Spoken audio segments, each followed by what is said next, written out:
À la manette pour le point de l'actualité, tel relayé par les canards.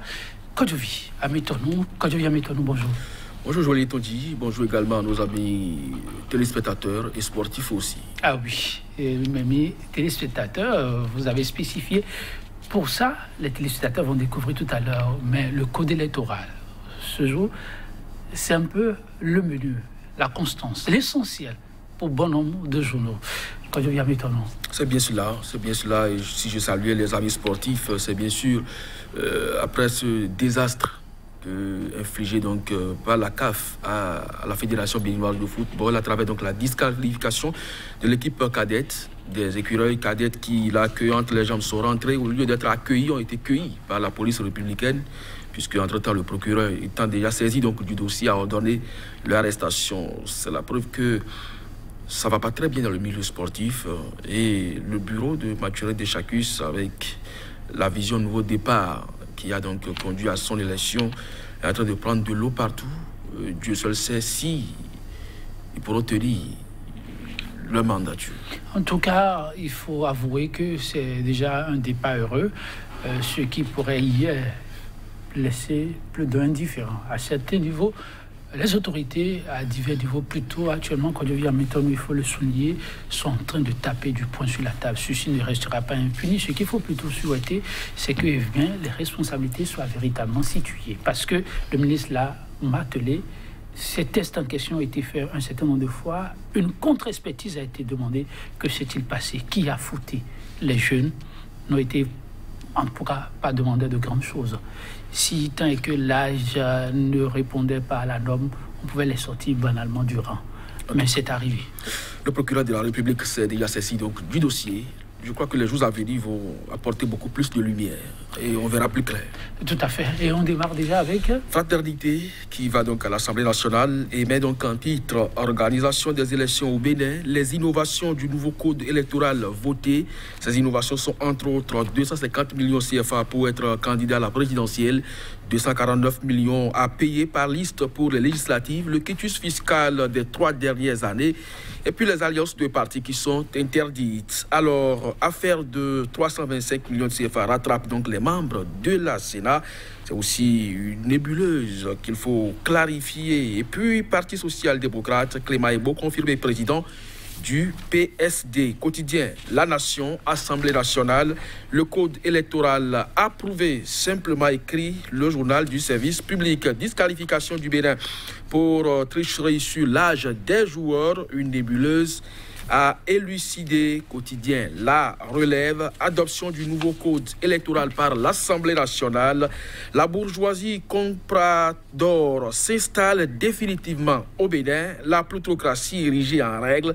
La réaction du PLP. Quotidien, Le Matinal, adoption du nouveau code électoral. Les partis politiques contraints au regroupement. Jacques Migan, il y a donc beaucoup d'innovations. Pour Jacques Migan, il y a beaucoup d'innovations. Le temps est venu de transcender les divergences selon Séverin Quenorme. Disqualification des écureuils cadets à Niamey. La justice se saisit du scandale. Les 10 joueurs accusés interpellés par la police. Quotidien Matin Libre. Gouvernance de la rupture. La jeunesse autour de talons inquiète. Et puis contrôle de constitutionnalité du nouveau code électoral. Djogbenou face à l'histoire. Après l'adoption des tests électoraux au Bénin, place désormais à la conquête de la Sénat. Tiendo et compagnie vraiment en difficulté, s'interroge le journal quotidien Monde 7 Info. Décision de justice sur la crise au sein du PSD. Ce verdict règle-t-il la crise qui secoue le parti? C'est une interrogation. Et puis, le journal Notre Voix, annulation illégale de passeport, l'acharnement politico-judiciaire de trop sur les opposants. Et puis, soucieuse de la sauvegarde des acquis démocratiques, l'opposition appelle à la relecture consensuelle du code électoral. Voici les exigences de l'opposition pour éviter une crise sans précédent au Bénin. Merci que devient maintenant Matin Libre qui parle de la jeunesse mais autrement. À sa une, on peut lire ceci, gouvernement de la rupture, la jeunesse autour du talent inquiète. Ah, c'est plutôt une affirmation à la une. La photo de l'agentier national, du ministre chargé des numériques et celui en charge du sport. Oui, quand on prend le dernier, Omeki dont vous parlez, le scandale des écureuils cadets à Niamey par exemple, c'est déjà une preuve que si entre-temps la responsabilité du ministre est engagée, c'est qu'on gère à la légère. Maintenant, revenons donc aux deux autres, l'économie numérique et le ministère de l'économie et des finances, les dernières déclarations des uns et des autres traduisent d'une manière ou d'une autre une certaine puérilité au sommet de l'État. Quand on dit oui, s'il s'agit de cette question, eh bien, je l'attendais à ça, et là, je dois parler fort, et on commence par faire cette déclaration dont vous avez souvenance, je l'ai dit, ça ne traduit pas quand même une certaine sagesse. Quand il s'agit donc de parler des questions de la République, quand vous êtes ministre de l'économie et numérique, où vous savez que les TIC aujourd'hui sont au devant de tout, et vous travaillez d'ailleurs à faire la promotion dans ce sens-là, et vous estimez aujourd'hui qu'il faut taxer le secteur, alors que vous connaissez le train de vie de vos concitoyens, je crois que ça pose problème. Je ne sais pas si c'est forcément la jeunesse qui en amène à ces décisions, à cette déclaration, puisqu'on dit qu'aux âmes bien et la valeur n'atteint point le nombre des années. Ils ont quand même un certain âge déjà pour accéder à ces fonctions, et également le mérite à travers donc les acquis au plan académique. Je ne crois pas que l'on soit donc à tenir ces genres d'attitude quand on est au niveau de responsabilité.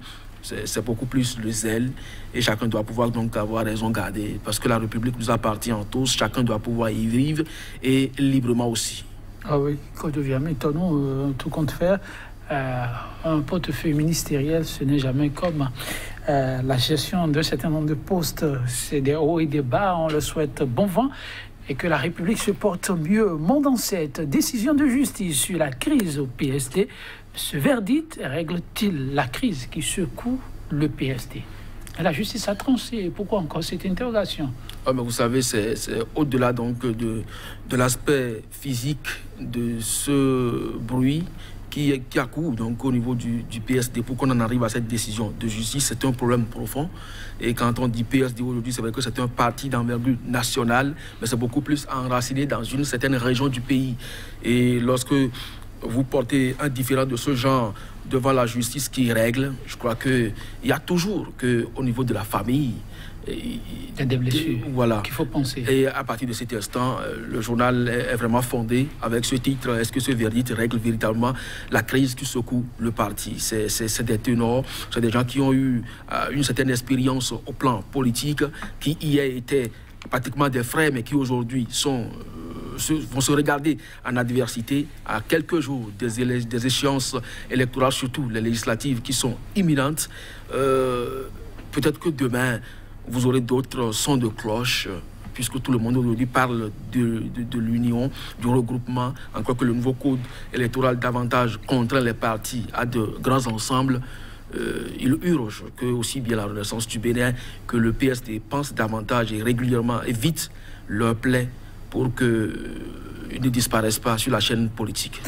Oui, politique, on y est, en plein. On ne te laissera pas partir, c'est un petit mot par rapport à ce qui fait l'actualité, mais elle la relève avec un titre, je vais garder le commenter, adoption du nouveau code électoral par l'Assemblée nationale. Oui, ça titre ici, la bourgeoisie comprador s'installe définitivement au Bénin, la plutocratie érigée en règle. Est-ce qu'on y est vraiment quand je viens m'étonner? Je crois que donc Lama Balo, tout comme Guy Mitokbe, honorable à l'Assemblée nationale et chargé de communication de l'USL, avait déjà utilisé ces expressions pour désigner ceux qui étaient adoptés par la commission des lois à l'Assemblée nationale, et ils invitaient par ces déclarations le bureau de l'Assemblée nationale avec à sa tête le président de l'Assemblée nationale et l'ensemble des députés à davantage approfondir les réflexions avant que ce code ne soit adopté. Aujourd'hui, c'est fait. Vous n'avez pas l'argent, vous n'entrez pas en politique aujourd'hui dans la République et vous n'aspirez d'ailleurs pas à une haute fonction, qui plus est député ou candidat à l'élection présidentielle. La bonne nouvelle, c'est que les anciens présidents sont autorisés à compétir. Maintenant, de là, est-ce que ça ouvre d'autres brèches?